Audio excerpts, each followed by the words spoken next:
இயேசு உங்களை நேசிக்கிறார். பிரியமானவர்களே, இந்த நாளில் ஆண்டவர் நம்மளோடு பேசும்படி வேதத்திலிருந்து ஒரு வசனத்தை கூட வாசித்து ஆண்டவர் நமக்கு கற்றுக் கொடுக்கக்கூடிய காரியத்தை பார்ப்போம். அது 2 கொரிந்தியர் புஸ்தகம் 2வது அதிகாரம் 11வது வசனம் இப்படியாக சொல்லுகிறது: சாத்தானாலே நாம் மோசம் போகாதபடிக்கு அப்படி செய்தேன், அவனுடைய தந்திரங்கள் நமக்கு தெரியாதவைகள் அல்லவே.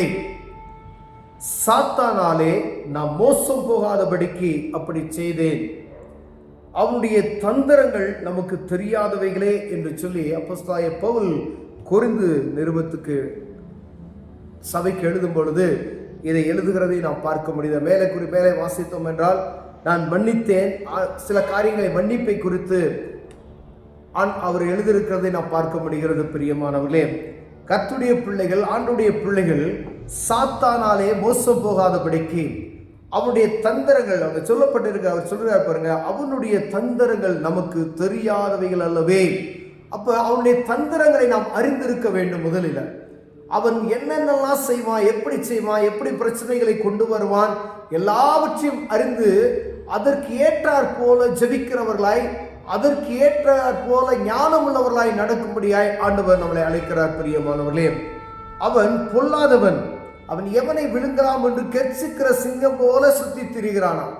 எந்த பாவத்தில் ஒரு மனிதனை சிக்க வைக்கணும், விசேஷமாய் கூடுமானால் தெரிந்து கொள்ளப்பட்டவர்களே வஞ்சிக்கப்படுகிற காலம் என்று சொல்லப்படுகிற இந்த நாட்களில் ஆண்டவருடைய பிள்ளைகளை, ரட்சிப்பின் அனுபவத்தை பெற்றிருக்கிறவர்களை, கிறிஸ்துவின் அன்பை அறிந்தவர்களை, பாவமன்னிப்பின் நிச்சயத்தை பெற்றவர்களை, பரிசுத்த ஆவியின் அபிஷேகத்தை பெற்றவர்களை, அப்படிப்பட்டதான ஆட்களையே அவன் என்ன செய்வானா, அவனுடைய தந்திரமான காரியங்களின் நிமித்தமாய் எப்படி சிக்க வைக்கலாம், எப்படி விலத்தலாம், ஆவிக்குரிய வாழ்க்கையை விட்டு பின்மாறி ஓடச் செய்வதற்கு என்னெல்லாம் தேவையோ அப்படிப்பட்டதான காரியம். இவனை ஜெபிக்காம வைக்கிறதுக்கு என்ன செய்ய முடியும், இவனுடைய ஆவிக்குரிய வாழ்க்கையை கெடுக்காம இருப்பதற்கு என்ன செய்ய முடியும், அந்த காரியத்தெல்லாம் நமக்கு முன்பதாய் வைத்து அதை செயல்படுத்தி கொண்டே இருப்பான். பிரியமானவர்களே, ஒருவேளை நம்ம கூட சில நேரங்களில் ஜெபிப்பதற்கு தாமதமாகிவிடும், ஜெபிப்பதற்கு சோர்வாகி விடுகிறோம்.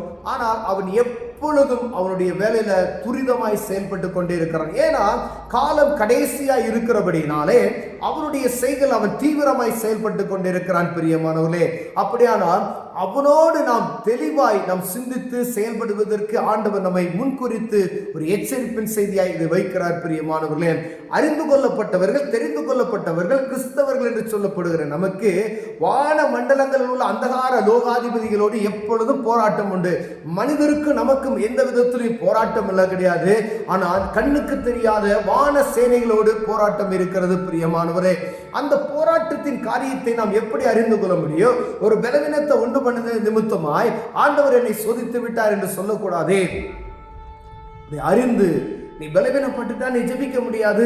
உன்னை ஜெபிக்க விடாம என்ன செய்யலாம்?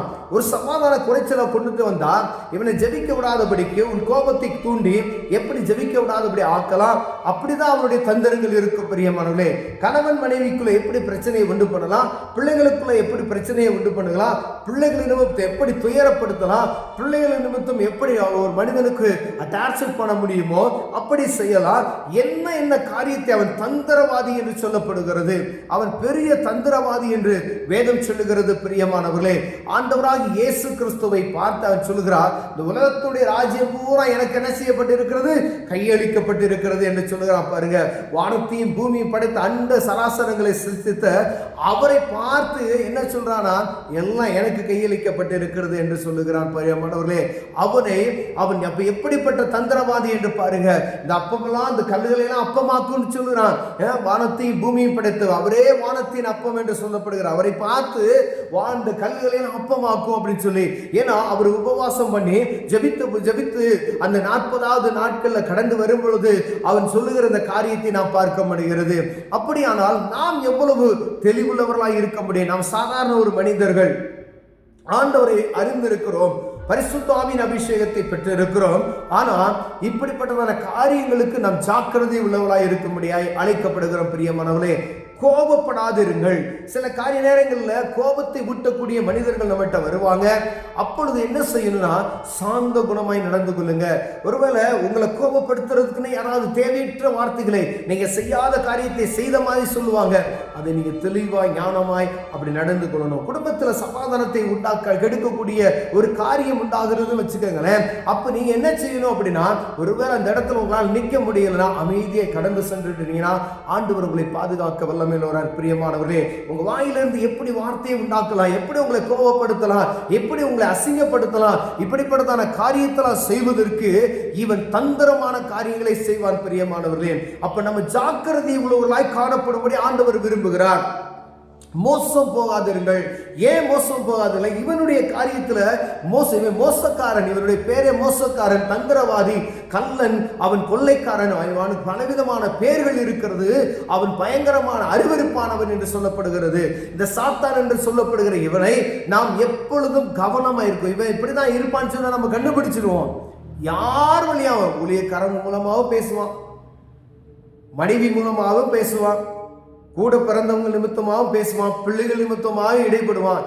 யாரை கொண்டு உங்களை விழத்தள்ளலாம் என்று அவன் சிந்தித்துக் கொண்டே இருக்கிறவனாய் இருக்கிறான். பிரியமானவர், அப்படின்னா நம்ம யார்கிட்ட பேசினாலும் ஜாக்கிரதையாய் நிதானமாய் ஆண்டவருக்கு பயந்து உண்மையாய் நடப்பதற்கு நாம் தெளிவுள்ளவர்களாய் காணப்படுவோம். ஏனால் கர்த்தர் நம்மை காத்துக்கொள்ள வல்லமையுள்ளவராய் இருக்கிறார். நமக்கு ஆண்டவர் பலனை கொடுத்திருக்கிறார், அதிகாரத்தை கொடுத்திருக்கிறார். அப்படிப்பட்டதான நேரங்களில் கடிந்து கொண்டு தேவ சமூகத்தில் அமர்ந்து ஜெபிப்போமையானால் அப்படி இந்த மாதிரி அந்த அவனுடைய மோசம் போக்குகிற அந்த காரியத்துக்கு நாம் என்ன செய்யலாம்? தப்பித்துக் கொள்ளலாம். பிரியமானவர்களே, நமக்கு தெரியாதவைகள் இல்லை, அப்ப தெரிஞ்சிருக்கணும். நமக்கு அவனுடைய காரியம் எல்லாம் தெரிஞ்சிருக்கணும்.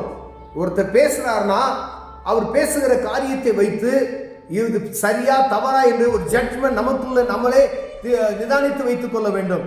ஒரு குறிப்பிட்ட மனிதன் உங்கள்கிட்ட வந்து பேசுறா, சம்பந்தம் இல்லாதபடிக்கு அவன் தேவையில்லாம பேசிட்டு இருக்கிறானா, அங்க ஆண்டுடைய பிரசனத்தை கெடுப்பதற்கு, உங்களுக்குள்ள இருக்கிற ஆவியானுடைய அந்த பிரசன்ஸை குலைப்பதற்கு அவன் ஏதாவது பேசிக் கொண்டிருப்பான். அப்ப நீங்க ஜெபம் பண்ண, ஆண்டவரே இப்படிப்பட்டதான மனிதர்களை கிட்ட வராதபடி தடுத்து நிறுத்துவீராக. தேவையில்லாத வார்த்தைகளை பேசிக்கிட்டு இருக்கான ஆண்டவரேன்னு சொல்லி மனதில் நீங்க ஜெபம் செய்தால் அவன் உங்களை விட்டு ஓடி போவான். பிரியமானவர்களே, கண்களை மூடுவோம், ஜெபம் செய்வோம். மோசம் போகாதிருங்கள் என்று வேதம் சொல்லுகிறது. விசாசானவன் இப்படிப்பட்டவன் என்பதை நாம் அறிந்து அவனுடைய காரியங்களை தந்திரவாதி என்பதை அறிந்து செயல்பட நாம் அழைக்கப்படுகிறோம். ஆண்டவரே, இந்த அருமையான நாளுக்காய் ஸ்தோத்திரம் ஆண்டவரே. அப்பா, அந்த பொல்லாத பிசாசானவனுடைய தந்திரங்களை நாங்கள் அறிந்திருக்கிறோம் ஆண்டவரே. அதை அறிந்து செயல்படுவதற்கு ஞானத்தை தாங்க. இது யாரால வருகிறது, இது யாரால செய்யப்படுகிறது என்பதை புரியத்தக்கதான ஞானத்தையும் விவேகத்தையும் எங்களுக்கு தாங்க. இயேசுவின் நாமத்தில் பிதாவே, ஆமென்.